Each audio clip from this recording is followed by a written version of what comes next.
Атамның маған айтқан нақыл сөздері арнаға тіркеліп жазылып алыңыздар.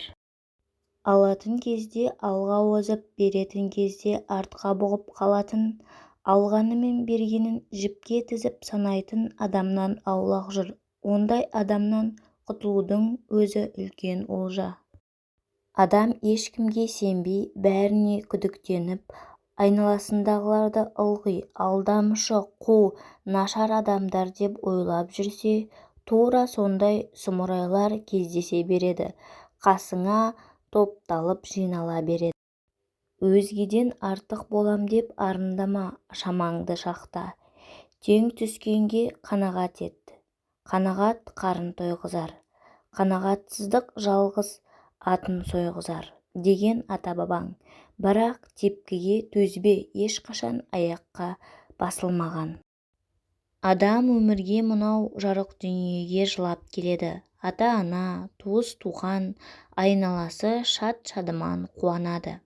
Кетерінде өзгелер жылап, өзің ризашылықпен қуанып кететіндейсің. Ғылым-білім деген түпсіз тұңғиық. Жұмыр жердің бетінде, оның түбінде жеткен жан жоқ. Дегенмен шетсіз-шексіз ілім-білім жолында әркім өзінің өресі, шама-шарқы жеткен жерге бір белгі шыбық шаншып қалдырса, сол шыбық өсіп, өзінен кейінгіге сая болып, жол нұсқап жатса, есте қалған деген сол болады. Мынау фәни жалғанда мінсіз адам болмайды. Бұл дүниедегі періштелер сәбилер. Айыбың мен мініңді өзің түсінсең, санасыз болмағаның. Пышақ қаламның орнын ауыстыра алмайды. Пышақ кескен жер жазылып кетеді. Қалам жазылған жер жазылмас жараға айналады. Заң деген әдет, адамгершілік деген әдеп, әдеп деген басқаларға мейірімді болу. Алла аспанның да жердің де сипаты деп жазған Құранда. Кейбір адамдар оны сезбесе де, жүрегінің бір түкпірінде осы өмірдегі арманнан да басқа мәңгіліктің, шексіз әлемнің шет жағында көру арманы болады. Бағың жанып, тасың өрге домаласа, арзанқұл достар мен нағыз дұшпандарың көбейеді. Өзіңді сыйлайтын жерге қайта-қайта жылтыңдап бара берме, қадірің кетеді. Арман жаста да, кәріде де болады. Адамның ойы, арманы ешқашан таусылмайды. Оны орындауға жолың таусылады. Іргетас мықты болу керек деп көп айтамыз.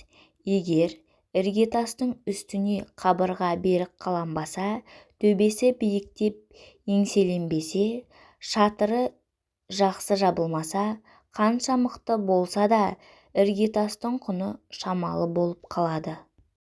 Сырттай қарағанда бір-бірінен аумайтын ұқсас екі шам болыпты.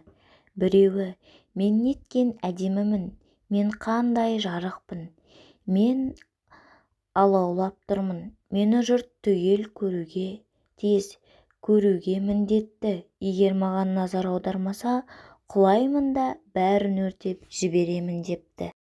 Екінші шам, менің жарығым айналама жетер мекен, төңірегіме жарығым түгел түссе ғой.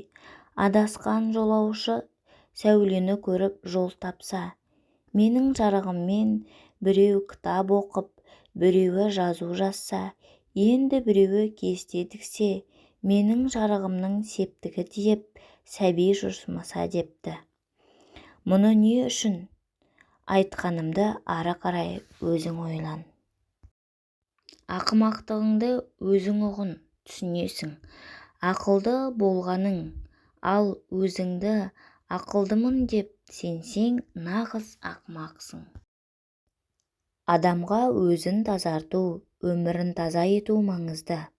Әйтпесе бүкіл адам өмірін өткізеді бақытты соқыр қуып, сүрініп, құлап, басқаларды жарақаттайды.